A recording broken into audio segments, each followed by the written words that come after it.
Listo, pues bueno, gracias a Dios estamos en Santiago capítulo 5 y es el último capítulo de Santiago. Recordemos que Santiago nos ha estado diciendo que si nuestra fe, la fe que decimos tener es real, se tiene que validar por medio de la manera en la que vivimos. Entonces, por ejemplo, Santiago ya nos dijo que la manera en la que hablas, que la manera en la que usas tu lengua, va a dar evidencia de si eres o no cristiano.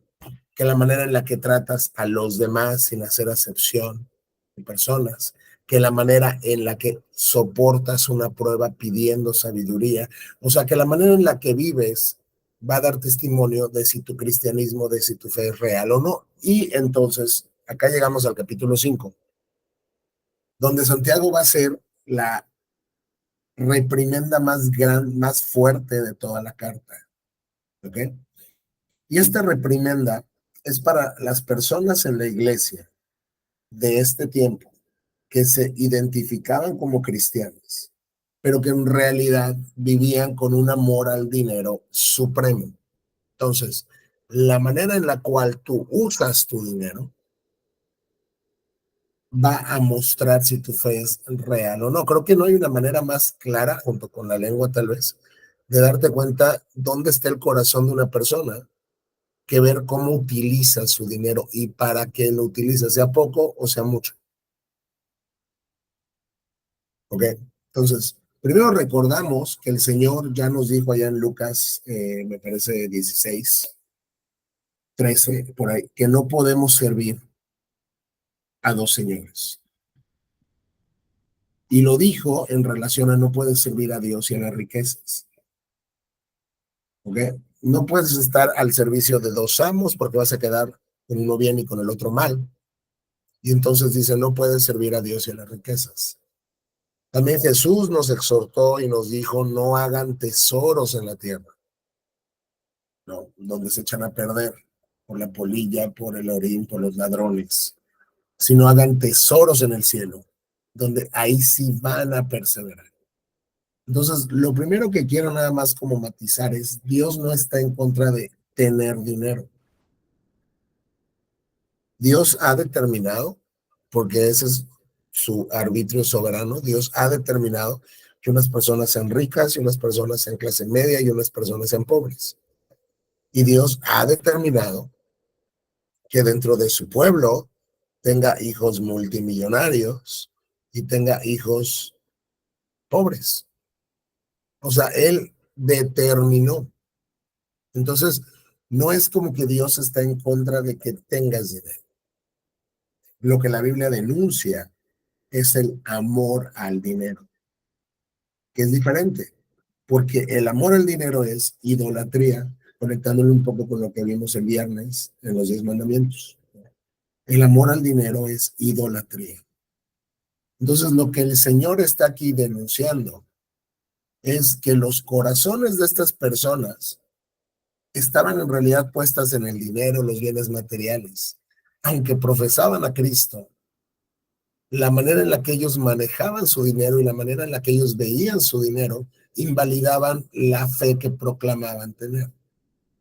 ¿Por qué? Porque vivían un estilo de vida opulento, indulgente. Esto quiere decir, o sea, tengo dinero para satisfacer las necesidades de la carne que tenga y no importa nada, y materialista 100%. El cristiano puede tener dinero, pero el cristiano no debe ser y no es materialista. Porque el cristiano sabe que lo que Dios te da hoy te lo puede quitar en 5 minutos y no hay problema, porque tú tienes a Cristo. Entonces tú no vives, o sea, como amando tu dinero. Y aunque aquí, desde luego, el contexto va para estas personas ricas, también hay gente pobre que ama el dinero. Hay veces que derivado de su pobreza, aman más el dinero que los ricos. Entonces, esta exhortación es para todos nosotros. Porque bien puedes leer, bueno, pues yo no soy rico, ¿no? Entonces esto no es como que me aplica a mí. Todos podemos caer en el pecado de amar las riquezas y no a Dios. Entonces comienza diciendo, Presten atención ustedes los ricos. Lloren y giman con angustia por todas las calamidades que les esperan. Ya les está anunciando un juicio. Su riqueza se está pudriendo y su ropa fina son trapos carcomidos por polillas. Dios se va a encargar de que su riqueza desaparezca en un segundo. Su oro y plata han perdido su valor. Las mismas riquezas con las que contaban les consumirán la carne como lo hace el fuego. La riqueza que tienen es el instrumento que Dios utilizará para juzgarles. Lo que Dios está haciendo aquí es, les voy a juzgar de tal manera que no puedan disfrutar del dinero que tienen. Y si han leído Eclesiastés, dice ahí el predicador que,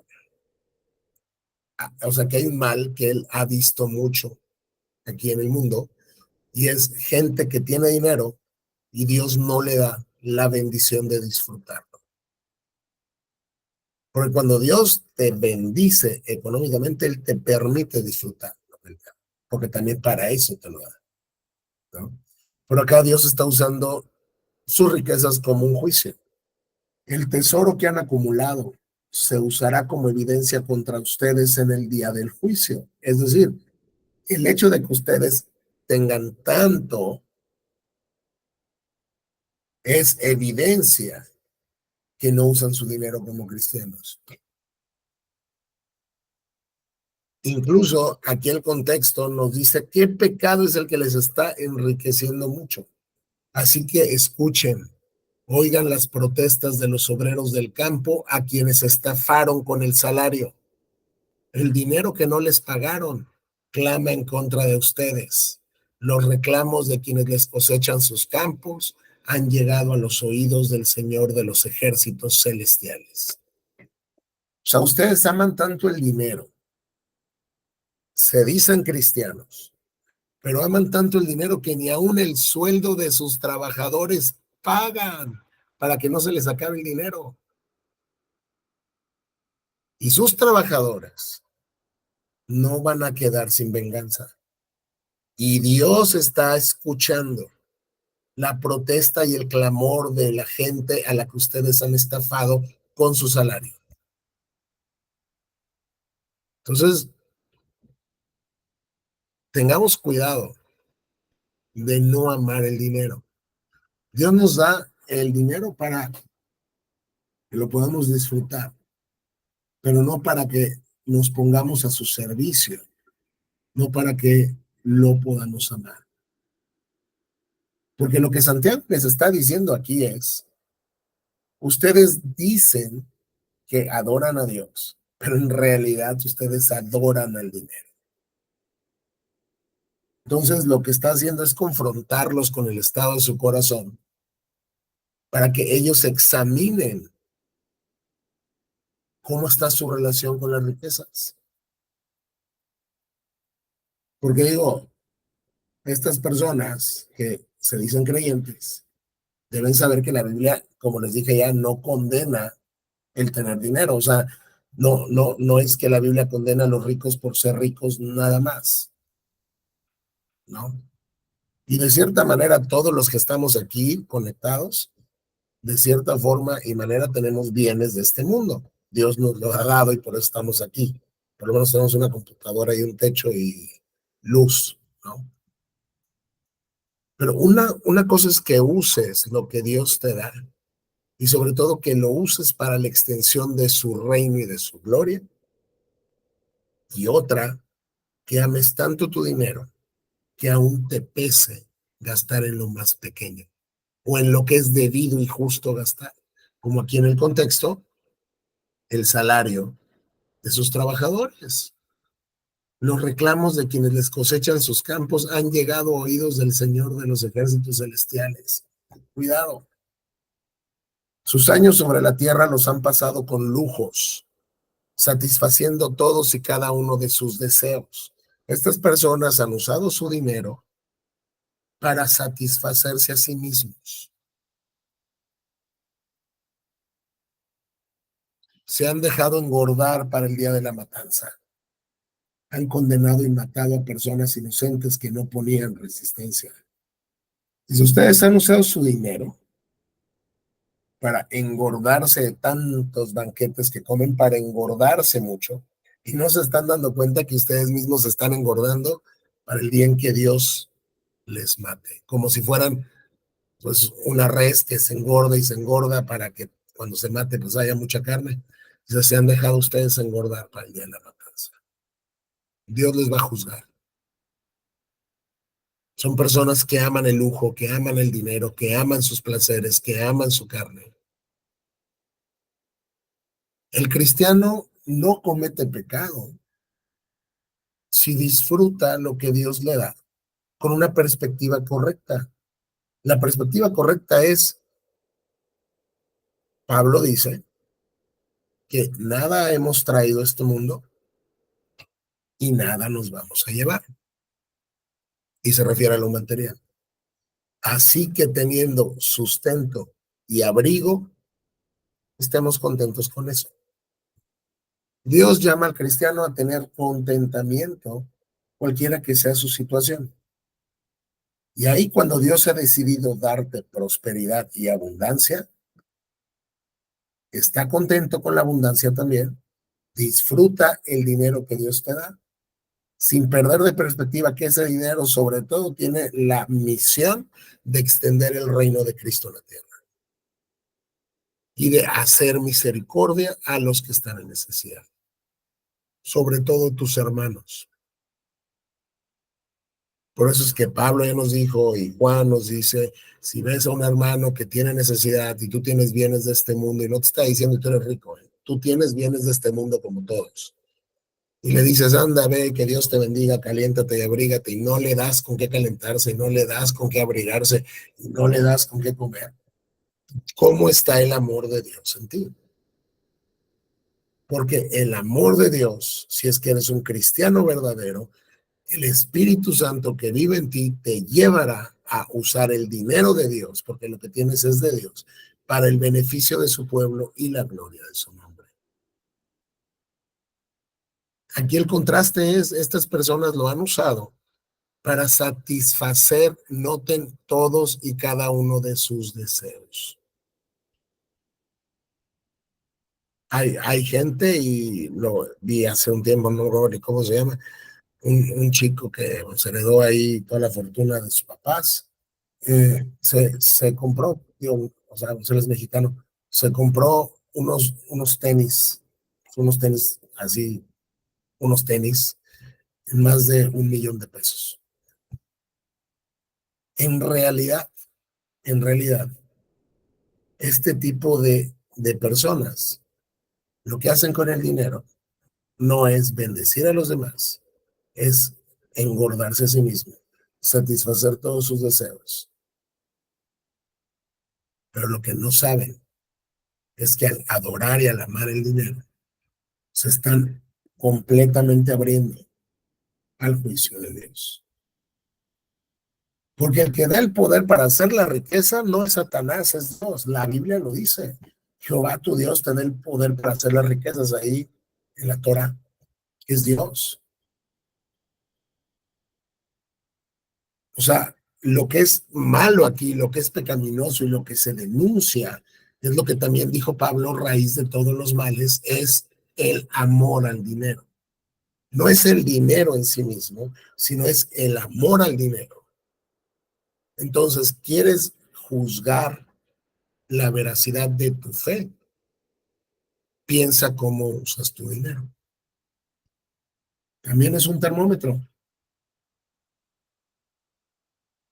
Así como ya nos dijo esta carta, que la boca y lo que decimos y lo que hablamos y cómo la usamos muestra la veracidad o no de nuestra fe, también la manera en la que se usa el dinero que Dios nos dio y las riquezas que Dios nos permite tener, si es que Él nos da el poder para hacerlas.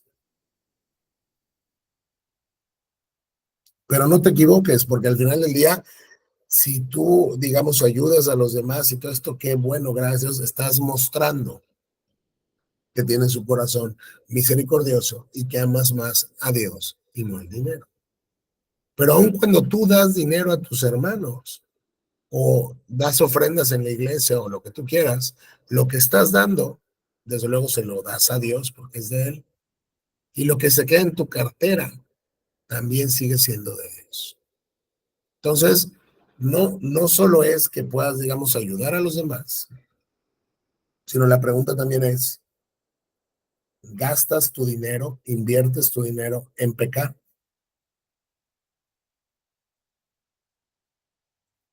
¿Inviertes tu dinero en pecado?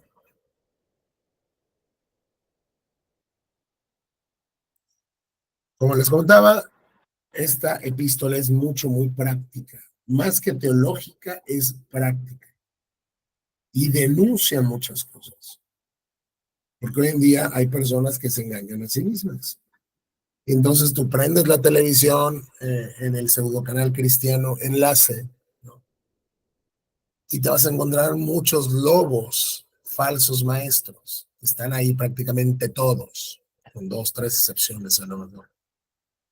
Que lo único que hacen es estar pidiéndole dinero a la gente y tienen yates y tienen jets y tienen edificios millonarios y es gente que se ama a sí mismo, que ama su estómago, que ama sus lujos, que ama sus carros, que ama su dinero y en el nombre de Dios esquilman a las personas que por falta de conocimiento creen en sus palabras. Entonces, la primera sección, los primeros 6 versículos del capítulo 5 son el regaño más grande de la carta, más severo y, y más tajante. Porque lo que Dios quiere es que estas personas se arrepientan. Y Él nos muestra cómo se ve el amor al dinero para que no caigamos en ese pecado. Entonces, hasta aquí tienen alguna pregunta. No. No. No. ¿Eh? No. Entonces, muy bien, vamos a continuar en el 7. Ok, mis amados hermanos, tengan paciencia mientras esperan el regreso del Señor. Como ustedes saben, y lo pueden ver en el Nuevo Testamento, desde que Cristo se fue, estaban esperando el inminente regreso del Señor. O sea, inminente es en cualquier momento. Desde luego que no tenían pensado ellos tal vez que iban a pasar 2000 años. Porque incluso Pablo, cuando nos habla del regreso del Señor, dice los que quedemos vivos cuando él regrese. O sea, él incluso considera que bien pudiera regresar dentro de su espacio de vida. Entonces, conforme pasa el tiempo y los años y todo esto, y Cristo no regresa, pues la gente se empieza a desesperar. Incluso dice Pedro que hay burladores, ¿no? Que dicen, ¿qué pasó con la promesa de su regreso? ¿Dónde está? Y bueno, Pedro nos dice que no es como que Dios se retrase, sino que Dios tiene paciencia para que todos se arrepientan, porque no quiere que nadie perezca. Pero entonces para los cristianos es una prueba esperar el regreso del Señor. Y conectándolo con el capítulo 1 de Santiago, donde nos dice que la prueba produce paciencia en nuestras vidas, junto con otras características. Entonces, lo que nos dice aquí Santiago es tengan paciencia en las pruebas. Cuando nos viene una prueba, generalmente queremos que termine rápido. Generalmente queremos que acabe en 2 semanas, a lo mejor, cuando mucho, 2 días.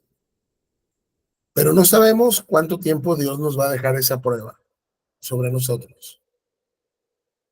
Y de repente cuando ves al pasado y piensas en las pruebas que has atravesado, por lo menos yo me sorprendo porque hemos pasado pruebas que duraron años, literalmente años.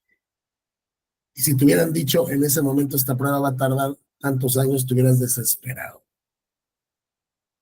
Por eso Santiago dice, tengan paciencia mientras esperan el regreso del Señor. Piensen en los agricultores que con paciencia esperan las lluvias en el otoño y en la primavera. Con ansias esperan a que maduren los preciosos cultivos. Ustedes también deben ser pacientes. Anímense porque la venida del Señor está cerca. Entonces te pone el ejemplo de los que se dedican al campo. Y dice, pues ellos tienen que esperar con paciencia que llueva 2 veces al año, porque es cuando su cosecha crece, ¿no? Y luego todavía, cuando ya empezó, digamos, pues con la lluvia a brotar, pues la plantita y todo esto, con paciencia tienen que esperar para que maduren sus preciosos cultivos. Es decir, el tema de sembrar y cosechar es un tema de mucha paciencia. No te puedes desesperar, o sea, ya sembré hoy una semilla y mañana ya quiero ver ahí una planta. No se puede. Poco a poco, conforme pasan los días, está pasando algo en la tierra, está pasando algo en la semilla, en la planta, tú no lo ves, pero hay cambios que están sucediendo. Entonces, lo que nos dice, vamos aquí en Santiago es, cuando estén pasando por una prueba, tengan paciencia y piensen cómo esperan los que siembran para las lluvias y para que sus cultivos crezcan y maduren. De la misma manera, ustedes también deben ser pacientes. Así que piensa en los agricultores y cuando veas todo lo que esperan ellos por una cosecha, tú también de la misma forma debes ser paciente y te tienes que animar porque la venida del Señor está cerca. Y esto fue escrito hace más de 2000 años. Pero ellos sabían y lo tenían como algo inminente. Inminente quiere decir que puede pasar en cualquier momento. Ya pasaron 2000 años. ¿Cuánto más tiempo va a pasar? No lo sabemos. No lo sabemos y no tenemos manera de saberlo. Por ahí hay algunos predicadores que les gusta la especulación más oscura del mundo y se ponen a tratar de sacar una fecha y un año y en este mes de este año viene Cristo. O sea, no lo sabemos. No ha pasado, pero Dios es fiel y va a pasar. Puede ser hoy, puede ser mañana, puede ser en 2 años, puede ser en 10, puede ser en otros 2000.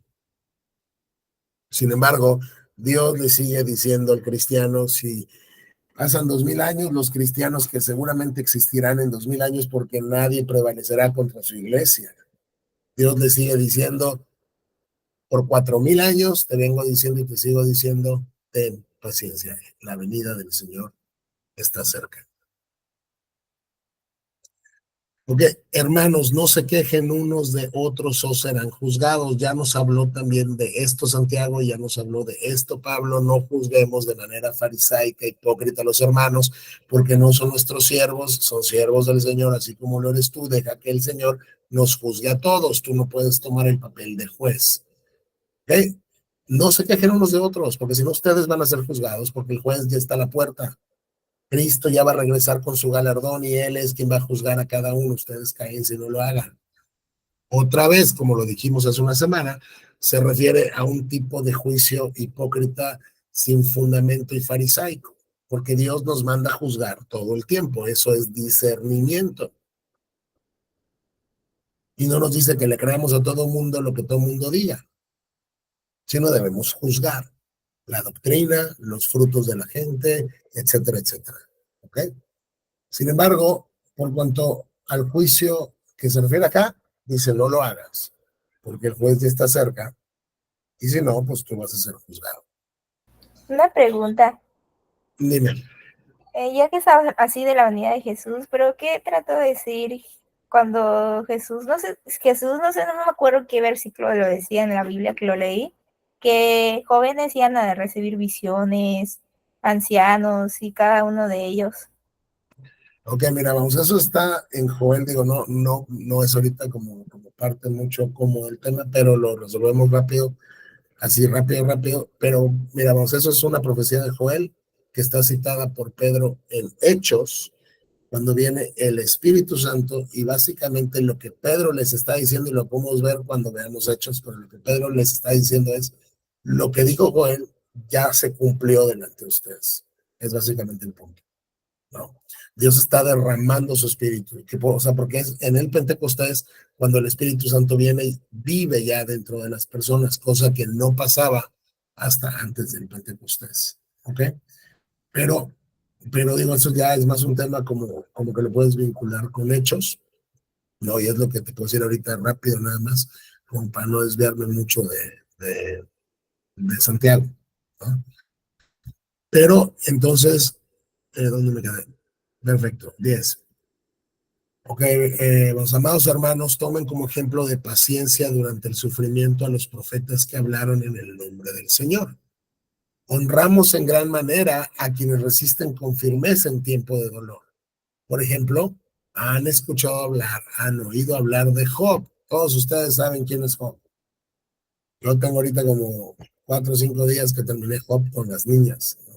Así verso a verso, y vieron quién es Job, todo lo que le pasó a Job, todo lo que sufrió Job, pero al final Job permaneció en su integridad. Entonces, por eso lo ponen como un ejemplo de perseverancia. Dice Job, un hombre de gran perseverancia. Pueden ver cómo al final el Señor fue bueno con él, porque el Señor está lleno de ternura y misericordia. Lo que Jacobo les está diciendo es otra vez con la prueba y la paciencia, porque recuerden, ellos están en persecución, están siendo perseguidos, tengan paciencia en esta providencia que Dios mandó a sus vidas. ¿Ok? Si necesitan un ejemplo de paciencia, vean cómo sufrieron los profetas que hablaron en nombre del Señor. Y cuando ustedes lean a los profetas, van a ver cómo sufrieron y fueron pacientes y no se desanimaron y siguieron cumpliendo su ministerio. Tómenlos como un ejemplo. Luego también tomen como un ejemplo a Job, porque ustedes saben que honramos mucho a los que vemos que resisten el dolor con firmeza. Sean pacientes como los profetas, sean pacientes como Job, perseveren como perseveró él, porque aunque Job se quejó en varias ocasiones, permaneció en su integridad, perseveró en su confianza en Yahvé. Dice, y al final pueden ver cómo cuando lees Job y ya ves que Dios le quita todo lo malo que tenía y le restaura todo y se lo da el doble, etcétera, etcétera. Dice, pueden ver cómo al final el Señor fue bueno con él. Dios tuvo un buen propósito para hacer con Job lo que hizo con él. Y Dios fue bueno con él porque él está lleno, está repleto de ternura y de misericordia. Cuando tú ves a tus hijos y tus hijos son tus hijos y te dan ternura, ¿no? O les muestras misericordia frecuentemente a tus hijos, porque les amas y te deleitas en ver a tus hijos. Créeme que no es nada comparado a la ternura y a la misericordia que tiene Dios en su trato con nosotros. Entonces, lo que les está diciendo es, si están sufriendo, si están siendo perseguidos, si Cristo no ha regresado, tengan paciencia, perseveren. Al final Dios tiene un propósito bueno y se los va a mostrar. Aún con lo que están pasando ahorita, Dios es tierno, Dios es misericordioso. O sea, muestren su cristianismo por medio de la manera en la cual atraviesan las pruebas, porque las pruebas son parte inevitable de la vida, ¿ok? Y por eso nos cita a Job. Cristo dijo, en el mundo vas a tener aflicción. Por eso es que cuando los falsos te prometen un cristianismo de salud, riqueza y prosperidad, si tú siembras tu semilla plantando y mandándoles dinero. Estas personas no han leído la Biblia. Y los que le mandan dinero tampoco. Porque Cristo nunca nos prometió que va a ser un lecho de rosas toda nuestra vida cuando seamos cristianos. Al contrario, vamos a tener aflicción. Cuando Pablo estaba platicando con los creyentes en Galacia, allá con Gálatas, Pablo les dice, es necesario que pasando muchas tribulaciones entremos al reino de Dios.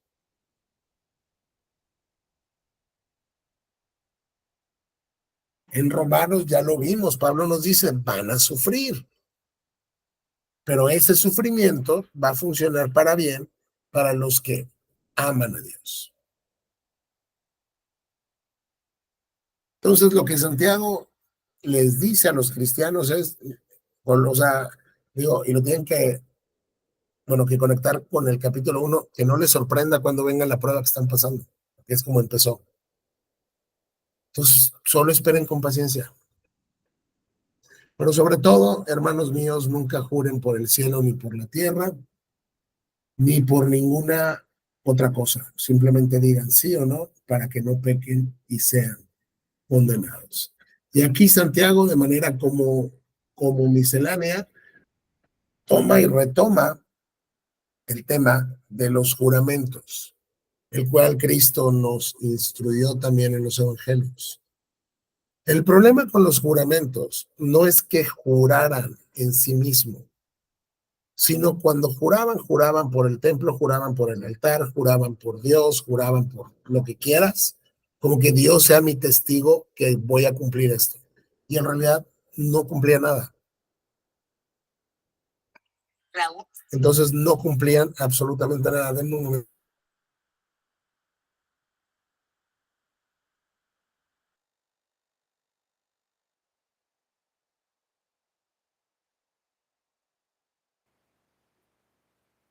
No se escucha.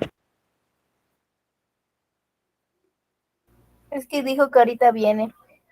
Ah, gracias, Cris. De nada, Ili. Perdónenme, es que me entró una llamada que tenía que tomar sobre el trabajo, pero bueno, ya perdón. Entonces, bueno, cuando juraban, era o sea, por Dios, por el altar, por lo que sea, y no cumplían. Entonces, en pocas palabras, lo que decían es, Dios tiene tan poco valor para mí, las cosas de Dios tienen tan poco valor para mí, que los llamo como testigos de algo y al final no me importa. Entonces, desde ese momento Cristo nos dijo, no tienen que jurar, que tienes que decir sí o no. Y si dices sí, cúmplelo, y si dices no, cúmplelo. Para que no pequen ni sean condenados, porque si ustedes están tomando un juramento así, lo que están haciendo es tomar el nombre de Dios en vano. Y Dios ya dijo que no dejará por inocente a cualquiera que tome su nombre en vano. Entonces, esto nos habla también de la importancia de uno, pensar lo que decimos, porque recuerden, tampoco estamos obligados a prometer todo, ¿no? O a comprometernos con todo. La importancia de pensar lo que decimos, y la Biblia incluso nos dice, es mejor que no prometas a que prometas y no cumples. Y cuando decimos sí o no, entonces ser íntegros hasta donde dependa de ti el cumplir lo que dijiste. Porque también entendemos que hay veces que tú puedes decir cosas, pero luego Dios cambia todas las circunstancias y bueno, ya no se posibilita, pues, ¿no? Pero el punto es, esto es para las personas que estaban acostumbradas a estarse engañando y mintiendo mutuamente, ¿no? Y para darse un poco como de seriedad, bueno, llamaban a Dios como testigo, no cumplían, entonces lo que estaban diciendo al final es, Dios no importa, Dios pues no es como tan relevante, podemos usar su nombre en vano sin ningún inconveniente. ¿Hasta acá tienen alguna pregunta? No. No. No. Perfecto, entonces vamos a entrar ya un poco a la última parte de ¿dónde voy? Acá, en el 13. Vamos a entrar un poco en la última parte del 13. Un momento, por favor. Ok. Y luego entonces, ya terminando su epístola, ya cerrando su discurso, pregunta el medio hermano del Señor, ¿alguno de ustedes está pasando por dificultades? Que ore. ¿Estás siendo perseguido? ¿Estás pasando por la prueba? ¿Te falta paciencia para esperar? ¿O tienes dificultades en general? Lo que Dios te está diciendo es que vayas y que ores. Tu oración no informa de nada a Dios. O sea, no es como que Dios está como que limitado, ¿no? Y no sabe lo que te está pasando hasta que tú vas y tú se lo dices. No. Incluso dice David, antes de que la palabra salga, tú ya la conoces toda. cuando está hablando de la omnisciencia y la omnipresencia de Dios. O sea, no es como que tú le informas algo a Dios, simplemente Él quiere que como su hijo, tú entiendas que dependes de Él. Muchas veces Dios nos manda dificultades y pruebas con la única intención de que doblemos la rodilla y oremos. Porque a veces, y no digo que todos, pero por las encuestas que se han hecho, y sí son muchas encuestas, la disciplina espiritual con la que más batalla el cristiano es la oración. Lo que más trabajo le cuesta a los cristianos universalmente es orar. Puede ser porque no sabemos orar. Puede ser porque nos distraemos con pensamientos mientras estamos orando. Puede ser porque no sabemos qué decir. Puede ser por muchas causas. Pero hay veces que Dios nos trae situaciones porque si no las trajera, no vamos a orar. Entonces, tenemos dificultades. Vamos a orar. ¿Alguno está feliz? Que cante alabanzas. Cuando estás lleno de gozo, porque Dios en el contexto probablemente ya respondió tu oración, canta alabanzas, alaba al Señor. Cuando uno está en una situación muy crítica,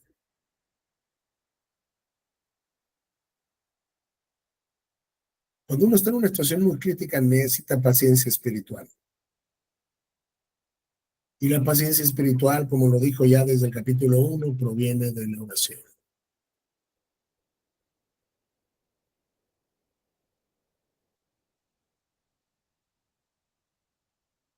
Y noten ahorita en esta sección tan pequeñita que nos queda, cómo está enfatizada el tema de la oración. ¿Ok? Luego, alguno está enfermo, que llame a los ancianos de la iglesia, estos son los líderes, para que vengan y que oren por él y lo unjan con aceite en el nombre del Señor. Una oración ofrecida con fe sanará al enfermo y el Señor hará que se recupere. Y si ha cometido pecados, serán perdonados. Y esta es una de las secciones de más controversia en la epístola de Santiago, porque la gente dice, ¿a qué se refiere? ¿Por qué lo tienen que ungir con aceite? ¿Qué quiere decir que esté enfermo? Aquí hay una promesa absoluta de que Dios hará que la persona se recupere si ha cometido pecados. Entonces, para interpretarlo, lo que tenemos que hacer es considerar un poco el contexto de la carta. Lo primero que vamos a decir es que aquí no hay una promesa absoluta de sanidad. Porque si esto es así, entonces absolutamente todos los pastores de la congregación que sea podrían ir y orar por los enfermos de su congregación. Y todos, absolutamente todos, tendrían que sanar. Y esto no sucede así. Entonces, tenemos que considerar cuál es el contexto. Les pido que me den un momento, por favor.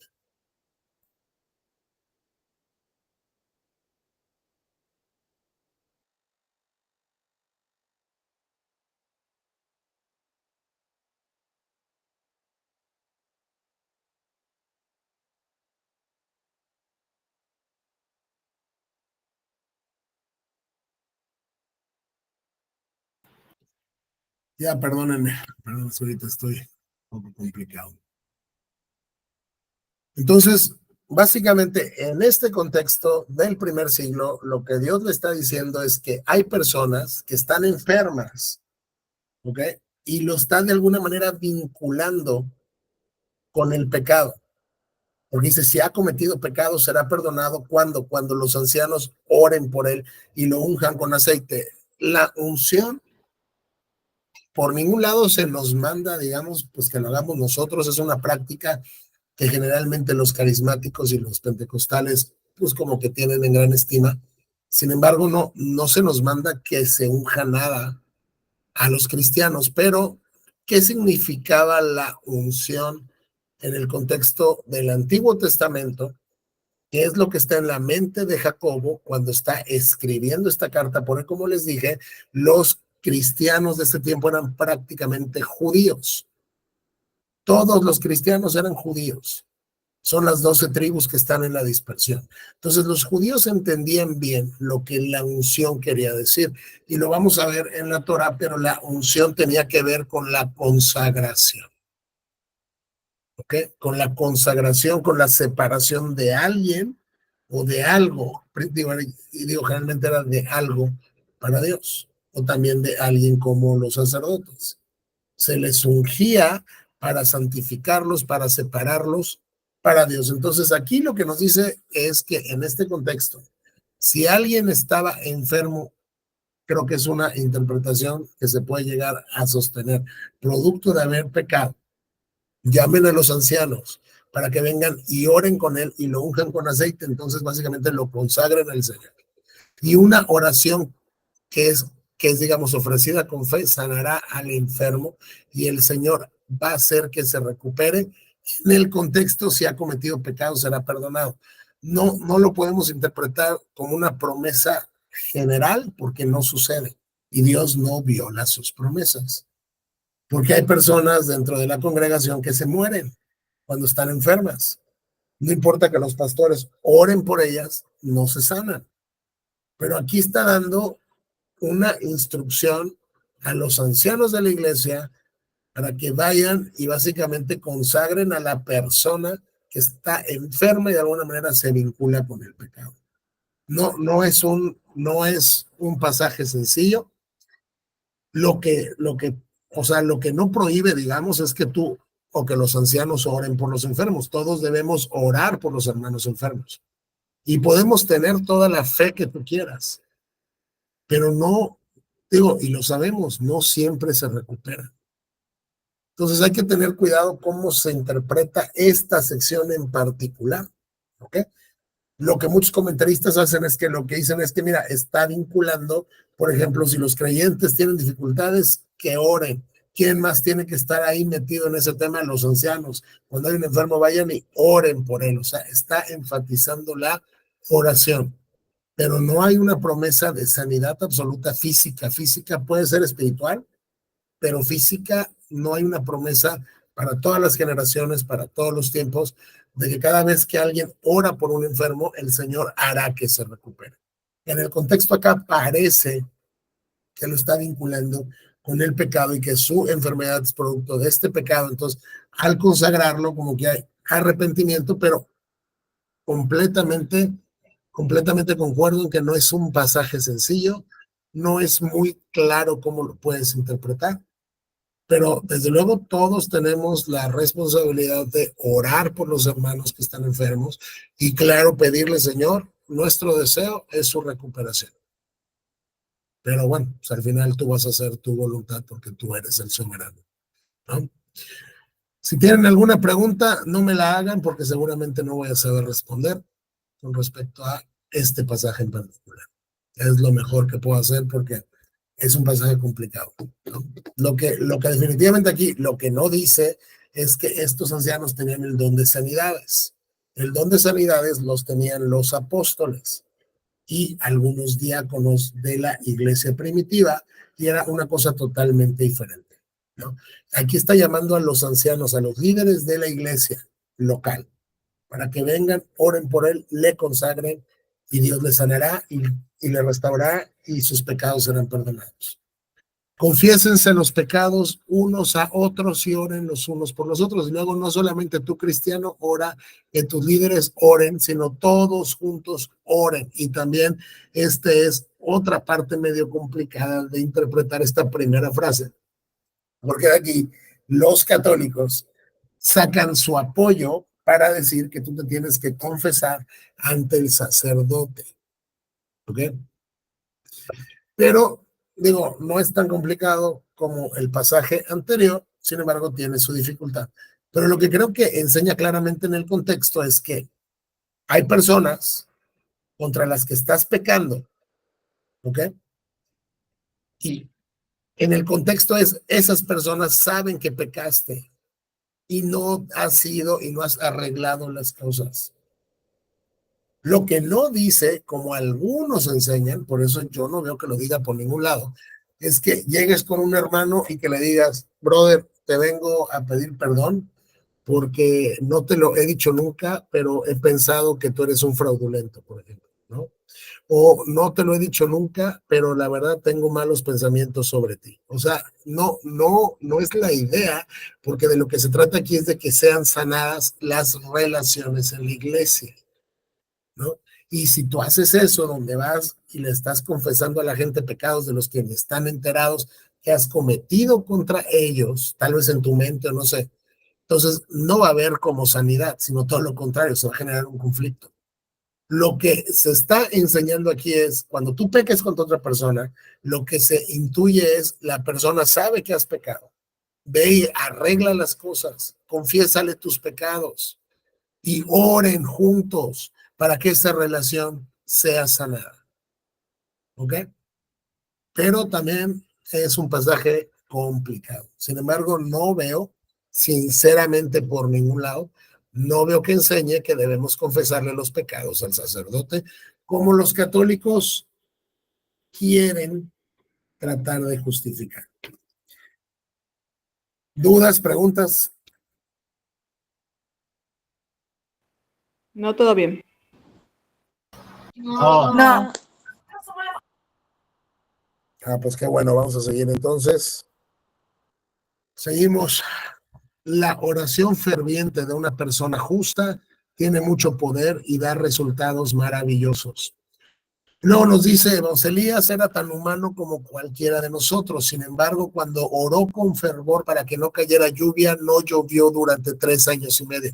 Ya conocemos esta historia. ¿Se acuerdan cuando el profeta va con el rey Acab de Israel y le dice, Dios te va a juzgar y por mi palabra no va a llover hasta que yo diga que llueve otra vez? Y se acabó y no llovió. Pero nos dice aquí Santiago que él oró fervorosamente para que no lloviera y no llovió durante 3 años y medio. Más tarde, cuando oró de nuevo, el cielo envió la lluvia y la tierra comenzó a dar cosechas. Lo que él nos dice es, Dios usó la oración del profeta para detener la lluvia y para que regresara la lluvia por su palabra, como lo dijo el profeta, no llovió hasta que él le pidió a Dios lo contrario. Pero lo que no nos está diciendo este pasaje es que cualquier cosa que tú le pidas fervientemente a Dios, Dios te la va a dar. No está diciendo eso. Esta parte de la escritura se tiene que sistematizar con el resto de la escritura, porque la Biblia no se contradice a sí misma. Y ya nos dijo Santiago en esta misma carta que ustedes piden y no reciben porque piden mal para gastar en su carne. Entonces, lo que está diciendo es que cuando una persona justa, cuando un creyente ora fervientemente, y lo que se deduce de aquí es de acuerdo a la voluntad de Dios, eso da resultados maravillosos totalmente. Por ejemplo, la voluntad de Dios es tu santificación. Si tú oras fervorosamente por tu santificación y haces lo que te toca, te aseguro que Dios te va a contestar. Porque esa es la voluntad de Dios, así como era la voluntad de Dios que por boca del profeta no lloviera y luego sí lloviera. Pero esto fue algo que no se le ocurrió al profeta. Era la voluntad de Dios juzgar así al rey Acab. Entonces, lo que se desprende del contexto es cuando tú oras fervientemente, hay mucho poder en el Dios que contesta tu oración. Y los resultados son maravillosos cuando oras fervientemente por algo que está dentro de la voluntad de Dios.